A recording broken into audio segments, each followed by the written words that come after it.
Hello and welcome to the Recruit Rockstars podcast, where we focus on the people part of your venture capital and private equity portfolio company. I'm your host, Jeff Hyman. Every Tuesday and Thursday, I have a world-class expert on talent and recruiting so that you can build a company filled with rock stars. And today, I have bagged the elephant, ladies and gentlemen. Got one of Chicago's top venture capitalists. His name is Ira Weiss. Let me tell you briefly about Ira because he's a very unique perspective. The guy is a professor at University of Chicago's Booth School of Business. He's a general partner of one of the fastest growing Midwestern-focused venture capital funds, and he's just an all-around nice guy. Hyde Park Venture Partners, by the way, just closed a $100 million fund. I think it's their third fund. We're going to talk about that. They've been involved in skyrocketing companies like FourKites, Base CRM, G2, ShipBob. The list is endless. And he's a general partner there. In addition, I don't know how he does it. He teaches a course on entrepreneurship and accounting at Booth, manages to keep all this stuff together. I don't know how he does it. We're going to find out, and we're going to talk about the people part of his businesses, what he's learned along the way working with entrepreneurs. So with all that said, Ira, welcome to the show. I'm glad to be here. Thrilled to have you. Why don't we start with just 60 seconds on the off chance that someone hasn't heard of Hyde Park Venture Partners. Tell us a bit about kind of the scope of the fund, the companies you invest in. Hyde Park Venture Partners. So we are, as Jeff said, we're on our third fund, just raised the third fund. We do early stage tech investing, focused primarily on the Midwest. And we typically get involved in companies occasionally as early as pre-launch, but usually somewhere between post-product launch and up to about $2 million in revenue. We'll make an investment anywhere from, the low side, it could be $250,000, but on the high side, it could be $4 million with our new fund, initial check. And then we'll follow on and invest $1 to $2 as time goes on. We tend to invest in anything where there's lots of software, and that could be business enterprise software companies. It could be tech-enabled services companies where there's quite a bit of tech, but there's some physical service like ShipBob. We'll talk a little bit about that later. Yep. And we also invest in consumer tech companies. Primarily there, it's the marketplace side. We are, as I said, on our third fund, we have 6 investment professionals, an office in Chicago, an office in Indy.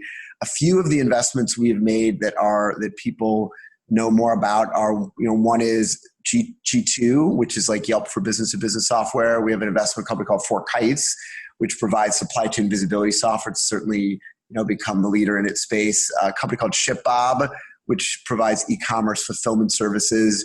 It's a pretty broad remit. It sounds like you got some consumer, you got some B2B, you got some food, but it sounds like software is the key theme. Exactly. Right. Software, and it's more B2B software than anything else. Got it. And as I understand it, Ira, you got kind of a seed. Do you have a dedicated seed fund where you'll write small checks and then kind of core holdings? Is there a fuzzy, or how do you do that? It is all part of one fund. We will write, the way we think about it is small checks or larger checks, just depending on the stage of the company. So if you're, a team of 2 or 3 people and you're pre-product launch, or you just launched and you're raising $1 million round, we may invest $500,000 of that. We may invest $250,000 of that. If you are further along, $1 million year run rate company, or your team, it's it's further along. For some reason, we'll write checks that are $1 million to $4 million, and so that's kind of how we bucket it at this point. Most of our investments do end up getting made. The classic definition now, I guess, in the venture world would be somewhere between seed and post-seed, which is a category I'd never even heard about before. That's a new category. Well, it's not new, but like post-seed or seed extension. But we will invest up to, we would describe it as like an early Series A. And so, the definition is kind of what I described before, which for us is like anywhere between, usually post-product launch up to about $2 million revenue. But we expand that as well. Like I would say 3 of our last 5 investments were companies that were pre-launch, and they were actually very, very experienced, super interesting teams that either had a lot of experience in the space that they were in, Yep. or were serial entrepreneurs. And in those cases, we are willing to get involved even earlier. So that's very helpful. Great overviews. And roughly how many companies now? Roughly. That's a good question. Because of the seed program, we probably have, I think it's 68 active companies that we've invested in. Yeah. Wow. 68. Is that the right number? It's 68 either that are active now or 68 that we've invested in collectively. Sorry. It's a lot. It's a lot. But because of that seed program that you mentioned, Jeff, some of those we're pretty involved in. We serve on the boards. I'm on, I think, 7 different boards for our portfolio companies. But many of those companies, we're just, we're there to be helpful. We're smaller investors. We're just trying to, do as much as we can to help out these companies. Help shepherd them to the next stage. So you're on 7 boards, 60 companies. You've seen countless companies you haven't invested in. Let's shift to the people part of all this. So, Ira, when you think about your time at venture capital and looking at these businesses, what are some of the key themes that you think about when it comes to the people part? So they got product market fit. They got something great. What is it around the people part that either propels these companies to work and capitalize on their potential, or crater and not make it, and either have a fire sale or sell for what you invested? What on the people part seems to make the difference? I mean, for almost all of our companies, it is all about hiring the right people at the right time. Early on, it actually is very hard to get top people to join a pretty small company unless they're the founders. Sure. And so in those cases, I think maybe I'll talk a little bit about what we look for in the companies we invest in on the people side. Yeah, great. Good. Because for us, that's really important early on, because it's not that these teams here and there can't hire really good people early on, but the founding team has to have really, really good pieces in place, because it is always hard to hire really good talent at every stage. Yeah.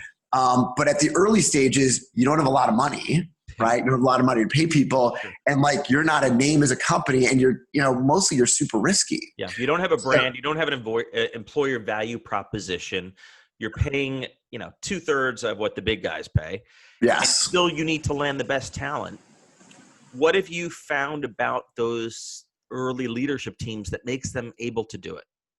Well, I think ideally 1 or 2 people on that founding team are really they're really good at sales. Whether it doesn't mean they have a pure sales background, but they can sell the vision of the company. They can sell the company. They can sell themselves. They can sell their team. Being able to succinctly describe the value proposition of the firm, paint a vision in a way that compels others to want to get involved in what you're doing. And I will also tell you, we have some companies where there's not someone on the founding team that can do that. Yeah. There are some founders we've had who are amazing, who actually are so product focused. They just can't tell the story.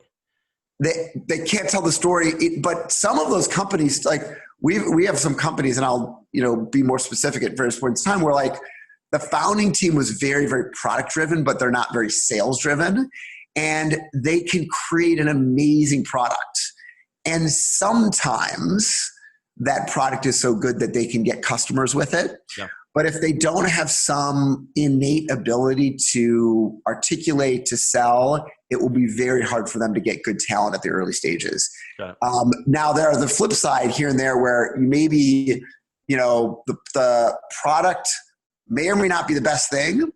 But to be honest with you, as long as the founding team is really good at selling and really good at vision, they can still attract really good people. Yep. So you better have a kick-ass product and some revenue and traction, or be able to tell a hell of a story. If you can't do one of those two, you're going to have a tough time attracting talent. 100%, 100%. And also, so I teach a case in one of my classes. It's a case on this company, Feedburner. Have you ever read the Feedburner case? Of course. Dick Costello, the CEO, was kind enough to write the opening for my book. And, he's just a master recruiter. Yes. And in fact, if you read this case on Feedburner, that was their fourth company. It was a founding team. They went through, they started one company, they started the next company, and literally, just so you know, Jeff, if you never read the case, and for the listeners, the entire case is like all of the mistakes they made each time.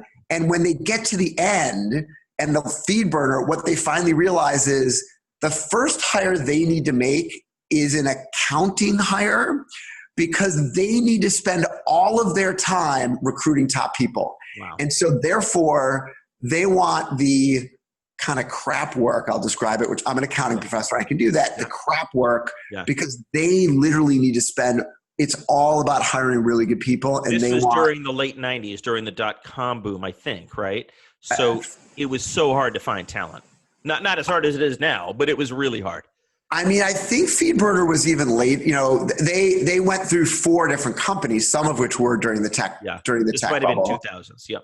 Yeah, so it's like kind of mid 2000s. I'm just saying their experience from starting 3 companies that were kind of poor exits for a variety of reasons, and then finally getting to Feedburner, which was sold to Google. Yeah. I mean, their founding teams were pretty I mean, I would say they're pretty amazing. If you've got a team that Google wants to hire, you've got a pretty strong team. Yes, but the lesson for me from that case has always been, for them, it is all about being able to spend time to find good people, because that is the most important thing for their company to be successful. I want to drill into that, Ira. You said, I'm not going to let you get away with saying good people. So what is it in terms of DNA, characteristics, that is, regardless of the role, the function, I don't care if it's a developer or a sales rep, what kind of people are needed at these early stage companies that, again, determine whether the company is going to be, make it or not? I mean, I think at the really early stages, it's important to have people who can deal well with ambiguity, right? You've got lots of things that are changing, things that are working, things that aren't working. I always want people who are extremely persistent. Like there's lots and lots of ups and downs at companies at every stage, and, early stage, growth stage, seed stage, whatever it may be. But you just need people who just barrel through it no matter what. Like, there's setbacks, they're going to be okay with it. They're just going to get back up. That's why people like athletes. Like, I was never an athlete. I'm kind of a short, slow Jewish guy. But you and me both. But if you can get people who have that DNA where we're like, okay, I'm going to win someday and I'm going to lose someday, but every day I'm going to get up and I'm going to move the ball forward. Right.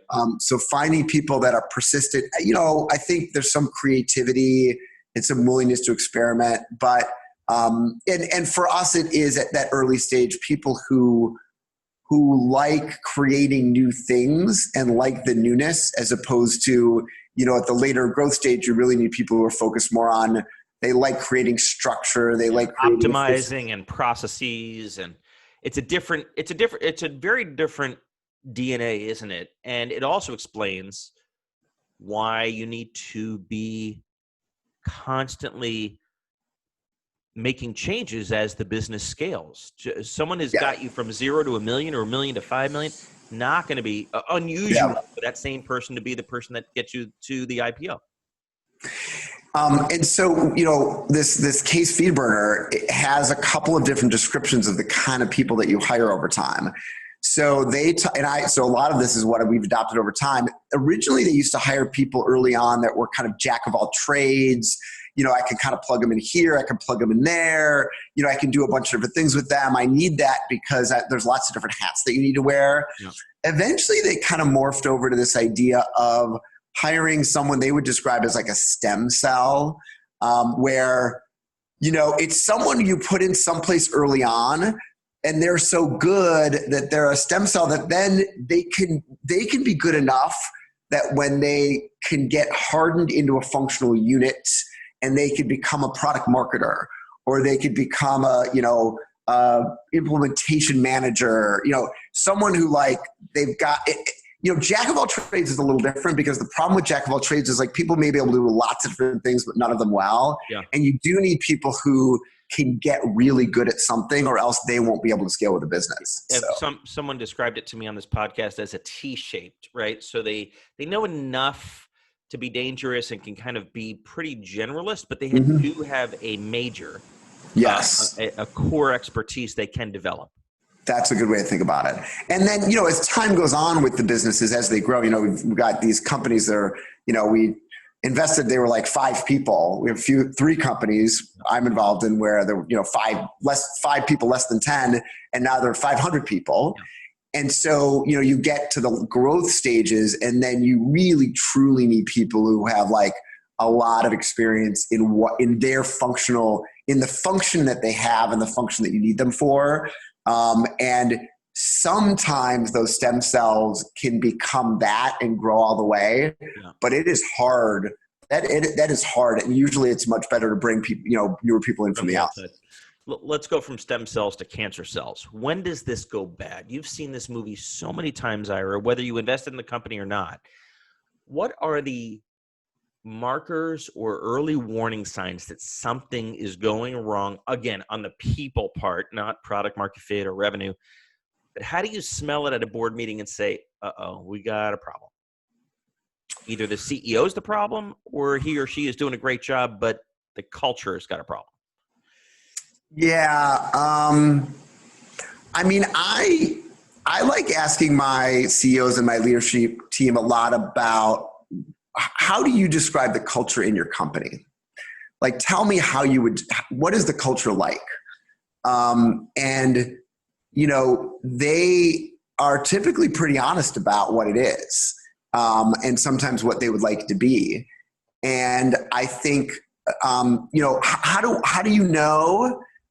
It's also a little bit about in the board meetings, it's not just the CEO, it's other people on the management team, and you can kind of see, are people on the same page? Yeah. What are they saying? Yep. Alignment. What are they saying about people? There's lots of other signs like, the more the metrics driven signs of like, what is the turnover like? Are we losing good people? Yep. Where are we losing them to? This person seemed like they were doing a really good job. Right. And then the other question is, we have key positions that need to be filled. Like, how long is it taking for us to fill the key position? And are you focused on the senior leadership table, or are you really delving into across the whole company? Well, it's hard, as the companies get bigger, it's hard to delve across the company. So there it's a little bit more on the senior side. Yep. But, you hire good senior people, they hire good junior people. So I think that, I think for us, when do things go bad? When can I notice that things have gone bad? When good people are leaving, yep. When it's really hard to fill positions, even, every position in the current environment, most positions are hard to fill, but really good people figure out how to fill them anyways. Yeah. You got to get it done. You got to find a way.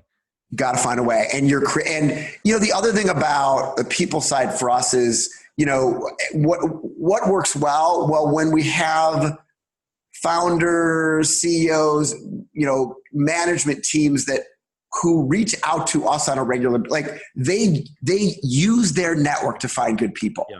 And I will know that because if they're reaching out to me, they're all over you. Right. They're like, I need, a company, I can't mention, it's like we have a company in the stealth mode. It's a very experienced founder CEO.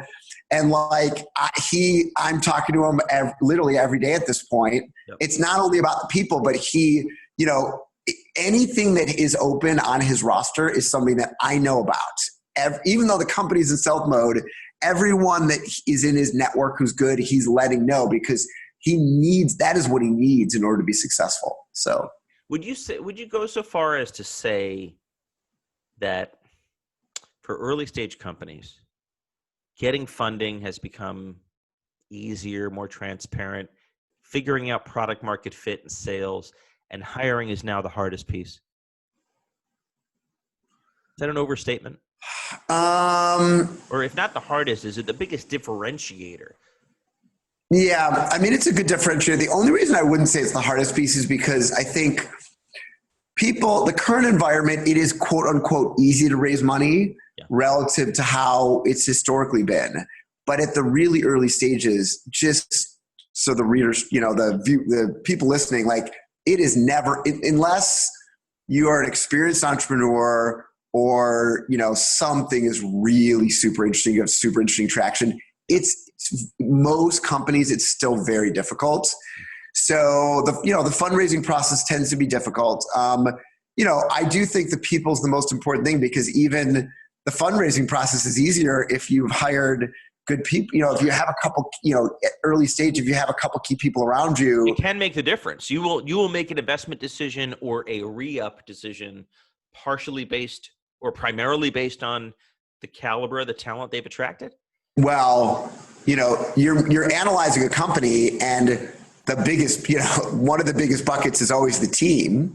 And so and it's not just evaluating the team, but it's also evaluating whether the founding team can attract really good people and put them around themselves. And so, for a founder, so I'll give you an example that I like using, which is like a non-technical founder.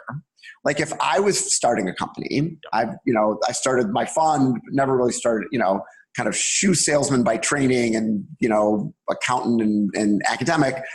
But if I was starting a company, like I don't have good software development skills, but maybe I start a company where like I know so much about the space and like I'm a rock star, to use your term, in my space, but I need some software built.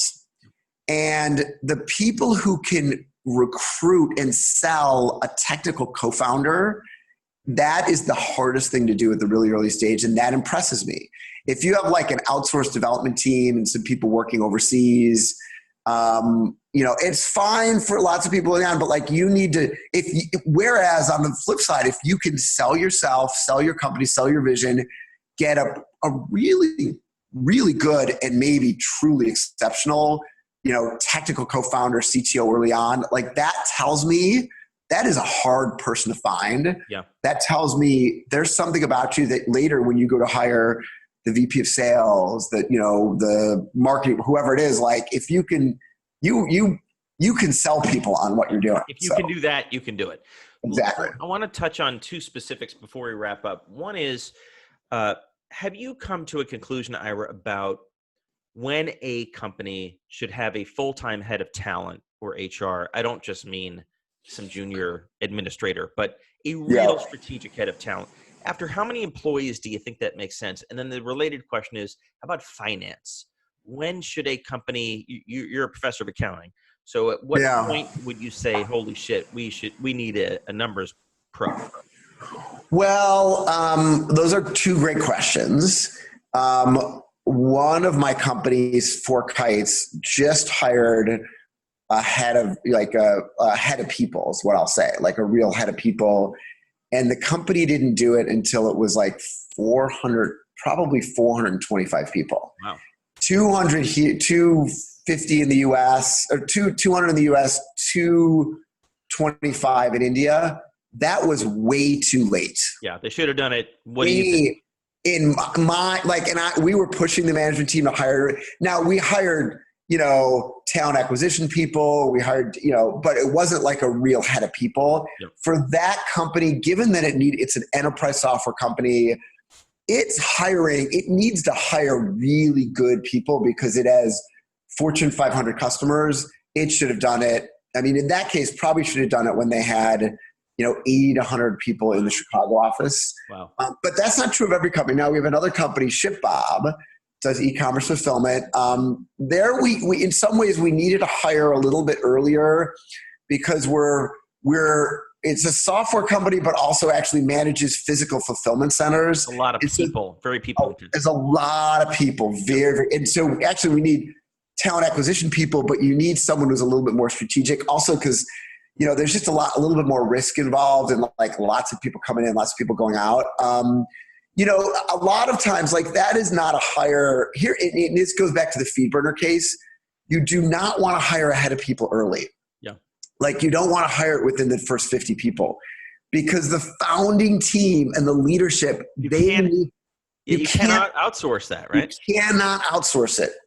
They need to do it themselves. It doesn't mean that you can't hire a talent acquisition person to provide you some leverage, but you need to do it yourself. And then as you get bigger, you do at some point need to get, a strategic mind around the table. For us, for many of our companies, that's probably, it's probably 150 to 200 people. FourKites, it should have been, I think, earlier because just the caliber of people they need to hire for what they're doing. Yeah.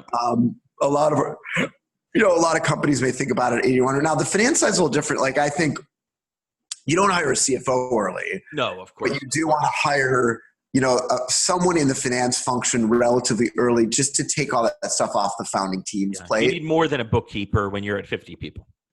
Oh yeah. Yeah. You need more than a bookkeeper at 50 people. And once you start getting to like 80 to 100 people, you need like a, VP finance. You don't really need a CFO until quite a bit later. We have companies, we have very large companies that have senior VP finance who's running the finance function, not a real CFO. But you do, you need to transition from a bookkeeper, probably maybe by the time you're 25 or 30 people. And mostly you need to make sure that function, because that function early on, that's my class is about that function. It's about how to structure that function. Yeah. The CFO function. And there's a lot of hats that early finance function plays, some of which are HR that are not the high value add stuff that's the payroll, benefits, et cetera. And it's very hard to retrofit it later if you've screwed it up early. Yeah, 100%. And you just want it taken off the founding team's plate. Like you don't want them worrying about making sure that the state payroll taxes are paid. Yeah. But they have to be paid. If not at some point, the IRS will shut down your bank account. Yeah. So, and what founding team would know that? Like making sure that, payroll taxes get paid. If not, your bank account will get frozen. Yeah, your company's done, right?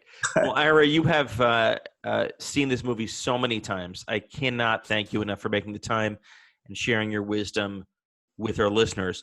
How can people learn more about Hyde Park Venture Partners or get in touch? They could just email any of us. We're on the website, Ira at HydeParkVP.com, Guy at HydeParkVP.com, Greg at HydeParkVP.com, Allison, Jackie, Tim. Great. Email any of us directly.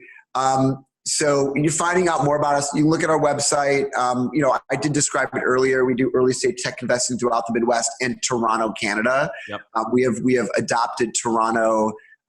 It's not part of the Midwest, but technically you've kind of subsumed it as part of the Midwest. Yeah, we talk about ourselves as mid-continent, but it's really because like Toronto is such an amazing market for tech companies that we want to include Toronto.